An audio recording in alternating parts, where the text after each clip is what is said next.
सारी महिमा यीशु मसीह के नाम को देते हैं। और आज एक बार फिर से हम मसीह की विरोधी के विषय में हम काफ़ी दिनों से सुनते और सीखते आ रहे हैं, और कुछ बातों को आज हम सुनेंगे, सीखेंगे, क्योंकि ये जो विषय है ये सोच लीजिए जब तक यीशु मसीह का आगमन नहीं हो जाता ये दिशा कभी भी खत्म होने वाला नहीं है, क्योंकि मसीह विरोधी हमेशा से थे और हमेशा हमारे प्रेजेंट में भी है, और जो फ्यूचर है जब यीशु मसीह संसार में अपना राज स्थापित करेगा तब मसीह विरोधी हमेशा नहीं आएगा।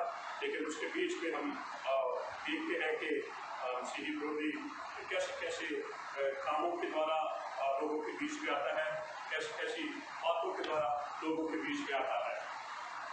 तो मैं चाहता हूँ कि हम एक दो वचनों को पढ़ेंगे, और जब हम वचनों को पढ़ेंगे तो उन वचनों से हम एक बार फिर से कुछ चिन्ह अपने सामने लेकर आएंगे, जिससे पता चलता है कि एंटी क्राइस्ट की और मसीह विरोधी की ओर इशारा करता है।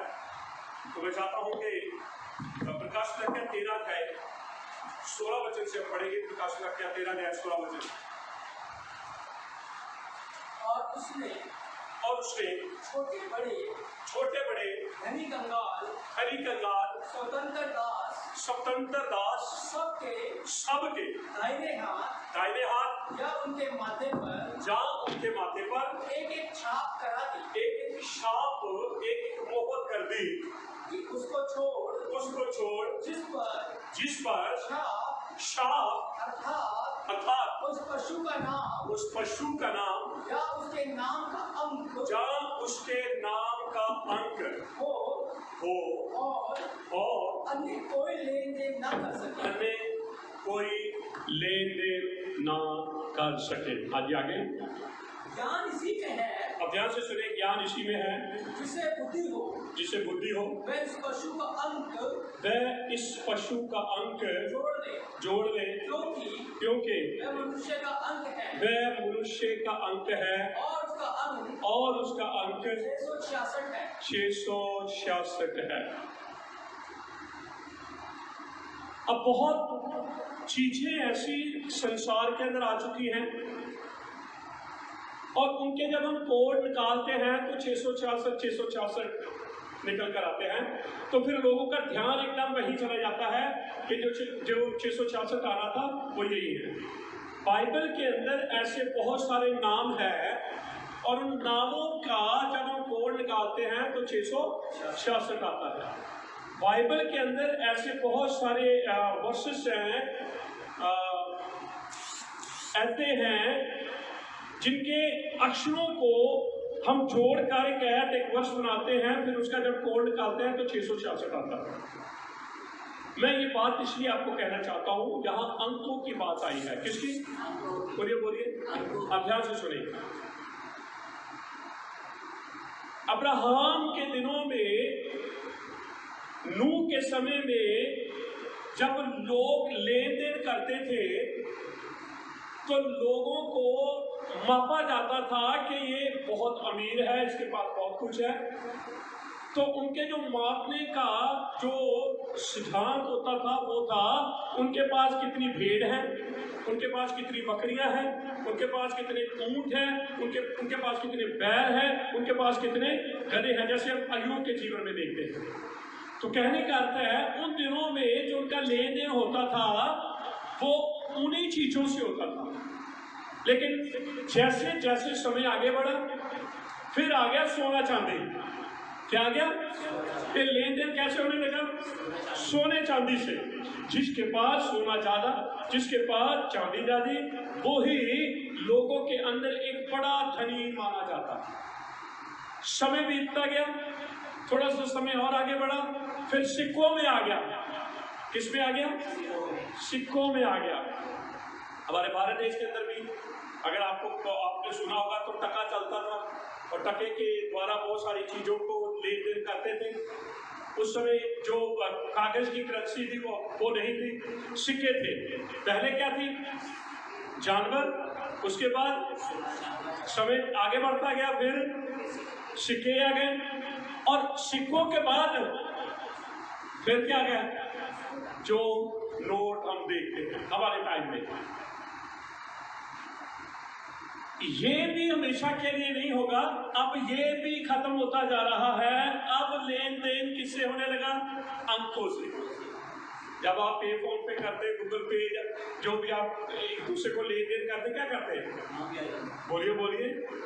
तो फिर तो हम बिल्कुल उसी पीरियड के अंदर आ गए हैं जहां पर लिखा है उसका अंक कितना है? 666। अब कोई व्यक्ति 666 की मोहर लगाकर माथे पे आ जाएगा तो हम कहेंगे ये एंटी क्राइस्ट है। नहीं, वो तो इशारा करता था कि अंत के दिनों में अंकों के द्वारा लेन देन होना शुरू हो जाएगा। तब आपको पता चलेगा, क्योंकि जब पहले लेन देन होता था तो गवर्नमेंट उनके ऊपर नजर नहीं रख सकती थी। फिर चांदी सोना, फिर भी चांदी सोना भी आप छुपा सकते हैं, अपने जानवर भी छुपा सकते हैं, अपने सिक्के भी छुपा सकते हैं, अपने नोट भी छुपा सकते हैं, जैसे कि छुपाते हैं। लेकिन जब अंक आ गए फिर नहीं हम छुपा सकते, क्योंकि जो भी हम कर रहे हैं कहीं ना कहीं पूरा हिसाब जो है आपने कितना दिया, आप एक ही बटन को प्रेस करेंगे, हिस्ट्री के ऊपर जाएंगे और जैसे ही आप उसे प्रेस करेंगे तो सारा जो है आपने कितना दिया कि कितना खाते में आया, आपने कहा कब दिया, कौन सी, सारा कुछ आ जाएगा। तो सुने, मैं जो आपको बताना चाहता हूं, हमने लेवितियुस 13 अध्याय को पढ़ा है और 13 अध्याय के अंदर 16 वचन से 18 वचन तक पढ़ा है।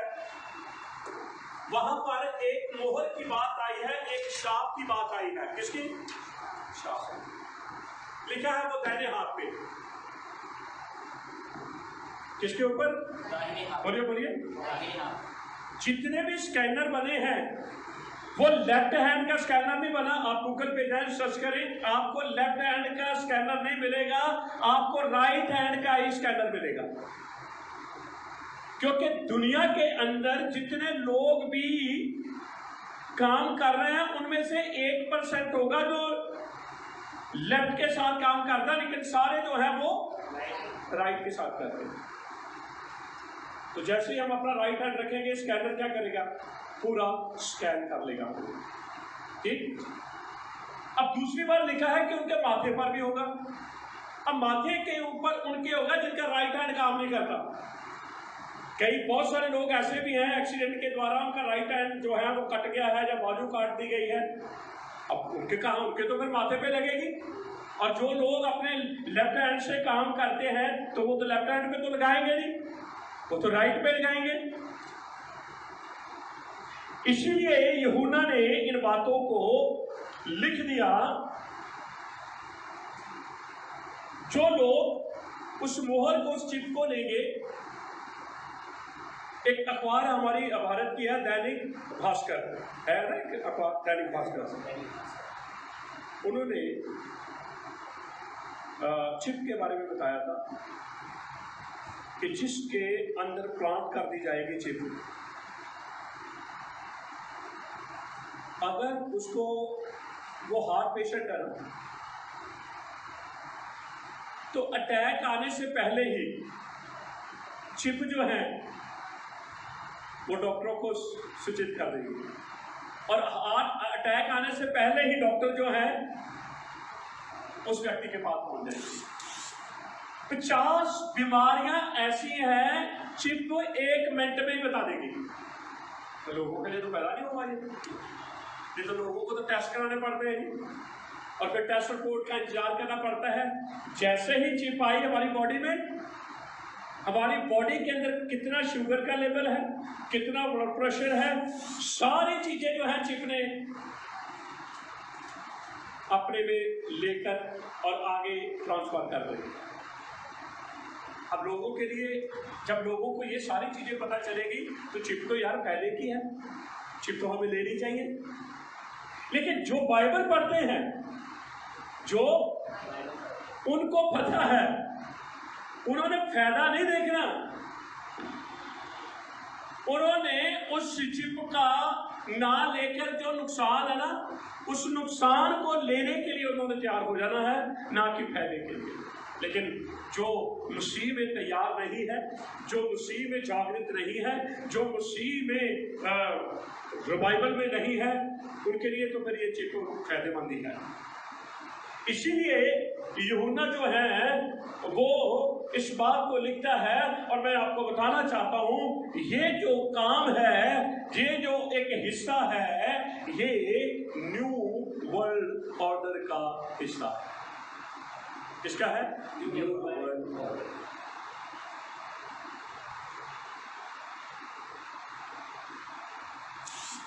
यिर्मयाह नबी जो था, यीशु मसीह के आने से काफी 100 साल, 500 600 साल पहले यिर्मयाह नबी आए, और यहोवा ने यिर्मयाह नबी को न्यू वर्ल्ड ऑर्डर की एक पिक्चर दिखाई।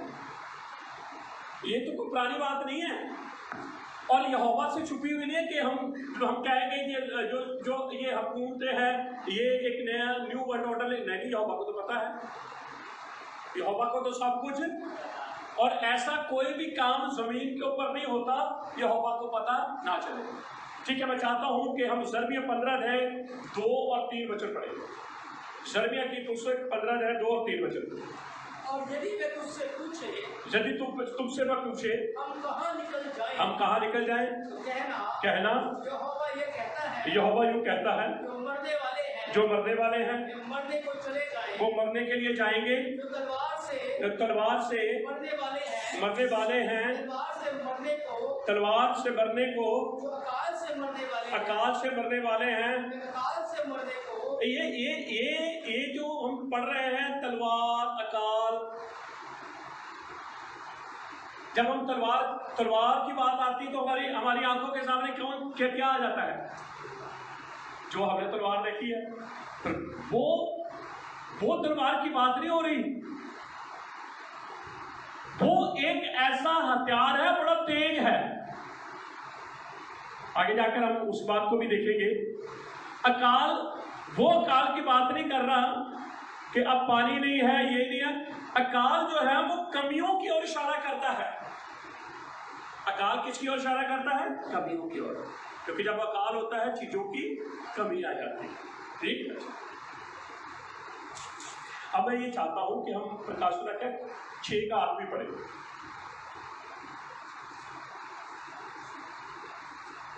मैंने दृष्टि की और एक पीला घोड़ा है, और उसके सवार का नाम मृत्यु है। इंग्लिश में पता क्या लिखा है? PALE, पले। तो पीले की इंग्लिश क्या है? जेलो।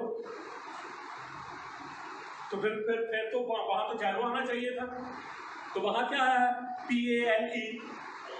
तो पले तो पीला नहीं हुआ ना। अब पले को ही उन्होंने पीला लिख दिया। उन्होंने ट्रांसलेट, उनको जब नहीं मिली तो उन्होंने जो ओल्ड किंग जेम्स वर्जन में था पले, उन्होंने पीला लिख दिया हमारी हिंदी या पंजाबी की भाषा में। एक्चुअली क्या है? वो है ग्रीन। क्या है? ग्रीन। अभी मेरा विषय नहीं है, लेकिन किसी दिन मैं इस बात के ऊपर हम बात करेंगे, लेकिन मैं थोड़ा सा और आगे लेकर आना चाहता हूँ, थोड़ा सा और आगे चलेंगे। 6 का 8। हाँ, पढ़ो आगे। और उसके सवार का नाम मृत्यु है, और लोग उसके पीछे पीछे है, सारा लोग उसके पीछे पीछे है, और उन्हें पृथ्वी की 1/4 पर, हाँ, कितनी? 1/4 उड़नी है, ये याद रख लेना। 1/4 का अर्थ कितना है? कम से कम 250 करोड़। कितने? अब 1/4 खत्म करने के लिए, 25% खत्म करने के लिए चीजों का आना जरूरी है। तलवार का आना जरूरी है, अकाल का आना जरूरी है। आगे लिखा है वन पशुओं का आना। किसके लिए? 1/4 खत्म करने के लिए, यानी कि 25%। अब 100 में से 25 हटा देंगे तो 75 रह जाएगा। तो अब ये बात जो है यिर्मयाह भी देख रहा है, इसी बात को यूहन्ना भी देख रहा है। इसका अर्थ है कि जरमिया भी न्यू वर्ल्ड ऑर्डर को देखता है। इसका अर्थ है यूहन्ना भी न्यू वर्ल्ड ऑर्डर को देखता है, और आप मैं भी जब इन वचनों को सुन रहे हैं, पढ़ रहे हैं, समझ रहे हैं, तो हम भी न्यू वर्ल्ड ऑर्डर को देख रहे हैं। मिलकर बोलेगा हालेलुया। हाँ, बढ़े आगे। और अकाल और मरी और पृथ्वी के वन पशुओं के तलवार आपने छोड़ दिया, थोड़ा सा और ऊपर। तलवार और अकाल और मरी और पृथ्वी के वन पशुओं के द्वारा लोगों को मार डाले। लोगों को कितने? 1/4। अब वही पीरियड में है। आपको पता है कोरोना एक वो हथियार बनकर आया है जो लोगों को मार रहा है। और आपको, अगर आप सर्च करेंगे तो आपको पता चलेगा कि कितने लोग इस मरी के अंदर, मरी की चपेट में आकर मर गए। ठीक है, सबसे पहले लिखा है तलवार। क्या लिखा है? अब इंग्लिश में तलवार को क्या बोलते हैं? बोलिए। तो वहां तो सोर्ड लिखा ही नहीं, वहां तो सोर्ड नहीं लिखा। तो इसका अर्थ है जो यूहन्ना देख रहा है, या जो जरमिया देख रहा है, वो तलवार नहीं देख रहा जो तलवार हम अपने टाइम में देखते हैं कि एक लंबी सी तलवार होती है, एक उसका खोल होता है, उसमें वो डाल देते हैं। जो डाकू लोग होते थे या राजा लोग होते थे, वो तलवार लेकर युद्ध करने के लिए जाते थे।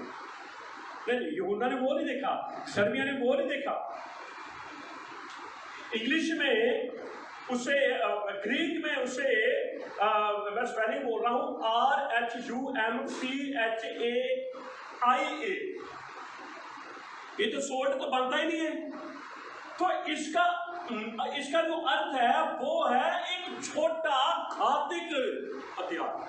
छोटा और हथियार, छोटा घातक हथियार। आपको पता वो क्या है? इंजेक्शन। क्या है? तलवार से जल्दी मार करता है।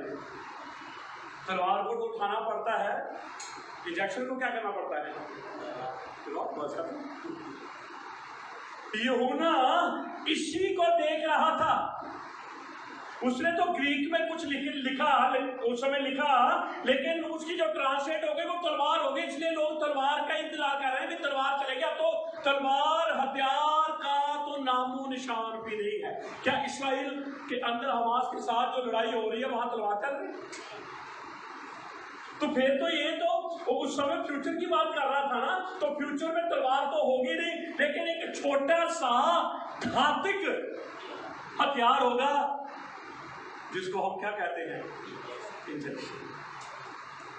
छोटी सी कितनी घातक है, हर जगह पर वो फिट हो जाती है।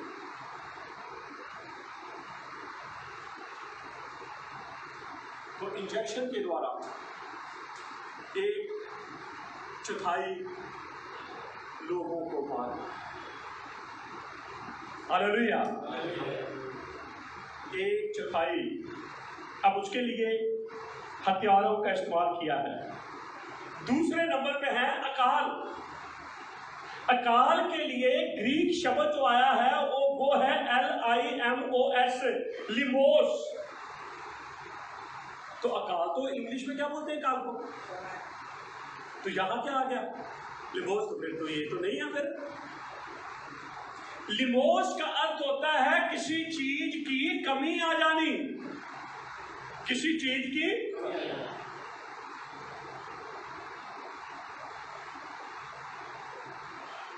एक पदार्थ है स्कोलिना। अब बोलिए स्कोलिना।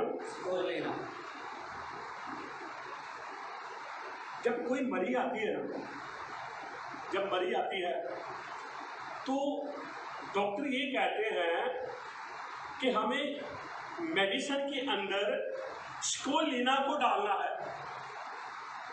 वो उस मरीज की रोकथाम करेगी। जैसे कोरोना की मरी आई, आपको पता है इस इंजेक्शन के अंदर भी स्कोलिना डाला जा रहा है।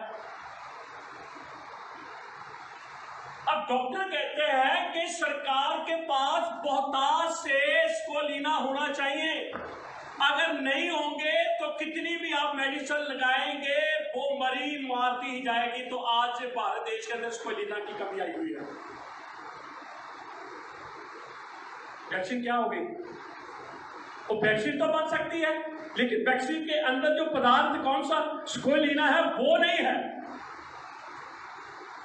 यूहन्ना आज के टाइम पीरियड को देख रहा था, क्योंकि उसको पता था कि अंतिम दिनों में ये चीजें होनी है। तो प्रकाश व्याख्या में पहले ही बता दिया। अब ये चीजें कमी इसलिए आ रही है, तलवार को इसलिए रखा गया, अकाल को इसलिए रखा गया क्योंकि जमीन के ऊपर से 1/4 हिस्सा खत्म करना है। प्लान देखो कितना जबरदस्त है। ठीक है, फिर हम देखते हैं वन पशु क्या है। अब जब वन पशु कहते हैं तो फिर हमारा ध्यान कहां जाता है? पशुओं को तो बीसी बोलेंगे, तो वहां तो आया ही नहीं है, वहां तो आया ही नहीं। ग्रीक के अंदर, ग्रीक के अंदर जो आया है थेरियोन आया है। क्या आया है? थेरियोन। ये थेरियोन क्या है? ये जानवरों का एक ऐसा वायरस है जो इंसानों में प्लांट कर दिया जाएगा। आपको पता है बर्ड फ्लू आया था, स्वैन फ्लू आया था। स्वैन फ्लू किसको बोलते हैं? सुअर से। और बर्ड फ्लू किस जो पक्षियों से है, हॉर्स फ्लू है। ऐसे बड़े फ्लू इन्होंने तैयार किए हैं। इनकी जो बड़ी बड़ी लैब्स है ना, उनके अंदर ये एक्सपेरिमेंट करते रहते हैं। और इनको पता है अगर वो किसी इंसान में आ गया, फिर इंसान से दूसरे इंसान में जाएगा, फिर तीसरे इंसान में जाएगा, और लोग क्या होते जाएंगे? कितने तिहाई? 1/4। कितनी बड़ी इनकी प्लानिंग है। हो सकता है कि ये प्लान इसलिए कर रहे हैं कि किसी को पता नहीं है, लेकिन यहोवा को तो सारा कुछ पता है। और यहोवा ने तो आज से 2000 साल पहले ही यूहन्ना को ये सारी बातें दिखा दी थी कि ये 2000 साल के बाद होगा। अच्छा, हम ये पक्का कह सकते हैं कि यीशु मसीह 2000 साल के बाद ही आएगा?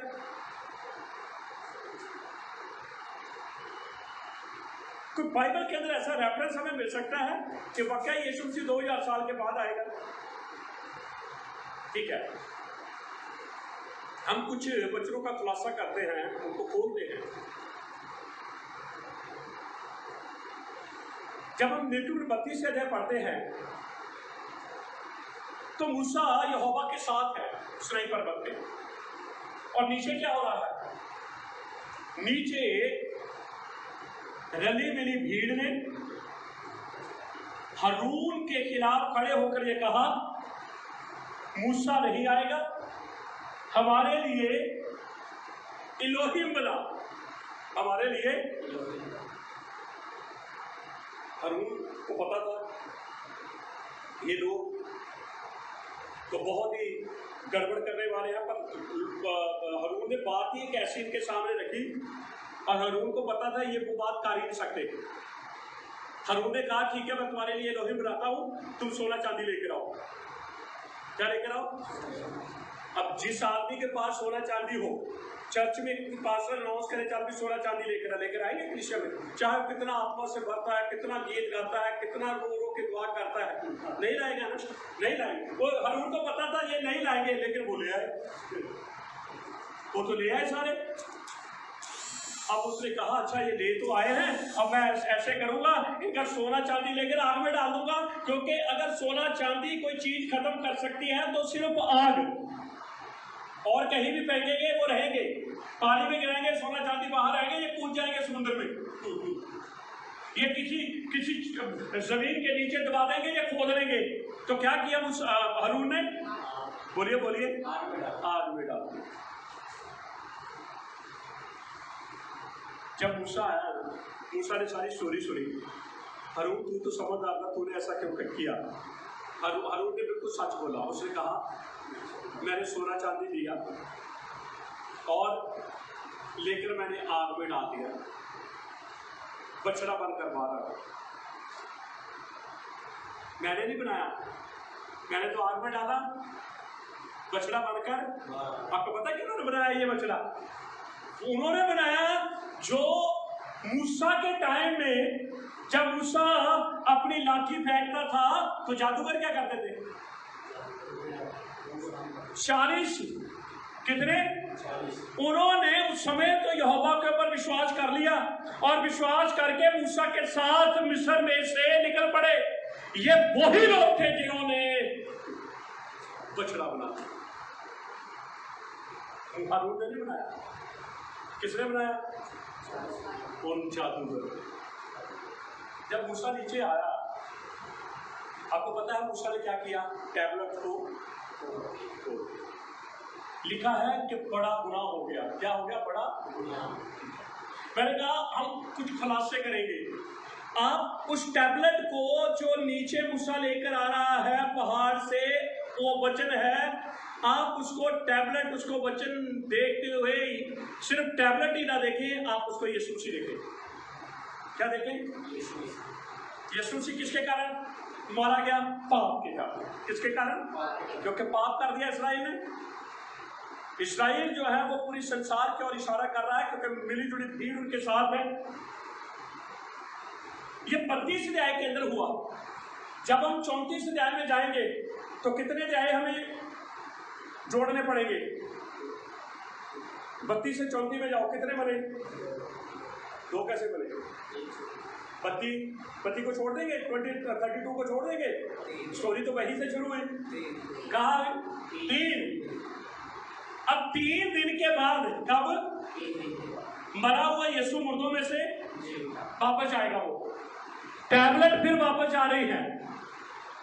टैबलेट जो है मूसा को ना देखे, मूसा लेकर जा रहा है, लेकिन टैबलेट को देखे, टैबलेट जा रही है। अब टैबलेट वापस आएगी। मूसा 40 दिन वहां रहा। कितने दिन? 40। और 40 दिन के बाद आएगा वो। अब 40 को 40 दिन ना समझे, 40 को 40 जुबली समझे। क्या समझे जी? 40 और एक जुबली 50 साल की। कितने साल? तब आना ही आना है। अगर टैबलेट 2000 साल के बाद वापस आई है, ऐसे ही यीशु मसीह 2000 साल हो गए वो वापस आने ही वाला है।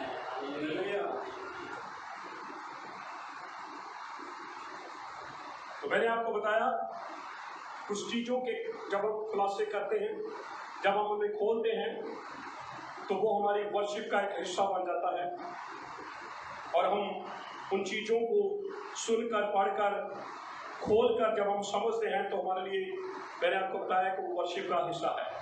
तो हम यूहन्ना के उस दर्शन के अंदर वन पशुओं को देखते हैं। मैंने आपको बताया वन पशुओं के लिए जो ग्रीक वर्ड आया है वो थ्रेओन आया है, जिसका अर्थ होता है खतरनाक और जहरीले जानवर। खतरनाक और आपको पता है अब जो लड़ाई है ये जैविक हथियारों की है। किसकी? बोलिए बोलिए, ये क्या है जैविक? तो वो चीज भी तो है, वो नजर नहीं आता, लेकिन लोग कहते हैं, लोग कहते हैं कि कोरोना है पर नजर नहीं आता। हम कहते हैं यीशु मसीह है, वो कहते हैं नजर नहीं आता। कोरोना को वो मानने के लिए तैयार है, यीशु को मानने के लिए चर्च के लोग भी ऐसे ही हैं। वो कोरोना को मानने के लिए तैयार हैं कि कोरोना है। और मैं आपको बताना चाहता हूं, जैसे कोरोना नजर नहीं आता, कोरोना है, वैसे ही यीशु नजर में शक नहीं आता, लेकिन यीशु है। हालेलुया। तलवार वो तलवार नहीं जैसे हम देखते हैं, अकाल वो अकाल नहीं जैसे हम सोचते हैं। वन पशु हम वो नहीं कि जैसे हम कहेंगे वन पशु खतरनाक तो शेर है या भालू है या चीता, वो नहीं। बल्कि लड़ाई अब कौन सी है? जैविक हथियारों की, जो है भी पर नजर भी नहीं आती। और चौथी बात उसने देखा युद्ध को होते हुए। इसको युद्ध को। आज इस्राइल के अंदर जो यूट्यूब दिखा रहा है ना, वो सही नहीं दिखा रहा, जो मीडिया दिखा रहा है। कल मेरी बात हो रही थी पास्टर जी के साथ, इस्राइल के पास्टर के साथ। हमास के जो टेररिस्ट है, अब वो ये चाहते हैं कि लड़ाई जो है वो रुक जाए, लेकिन इस्राइल का जो प्रधानमंत्री है बेंजामिन नेतन्याहू, वो कहता है कि अब जो शुरू हो गया, अब तो सफाया करने के बाद ही ये लड़ाई खत्म होगी। ये चीजें यूहन्ना पहले से देख रहा था, और ये देख रहा था ये सारी चीजें न्यू वर्ल्ड ऑर्डर का एक हिस्सा है।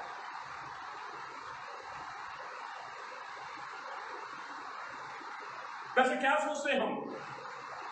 यरूशलेम फिलिस्तीन का है, जो अल अक्सा उनकी मस्जिद है, या डोम ऑफ द रॉक जो है, ये तो 500 एडी के बाद की बातें हैं।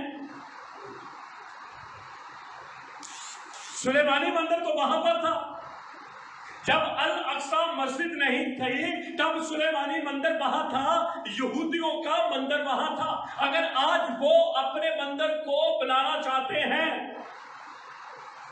तो फिर ऑब्जेक्शन तो होना नहीं चाहिए, क्योंकि वो तो पहले से यहूदियों की है। लोगों को हो सकता है ये बातें पसंद ना हो, लेकिन ये तो हकीकत है। यरूशलेम यहूदियों का था, यहूदियों का है, यहूदियों का रहेगा। और आपको याद रखना है, यहोवा ने एक बात कही है। मैं चाहता हूं कि जकरिया 2:8 और 9 वचन पढ़े जल्दी से।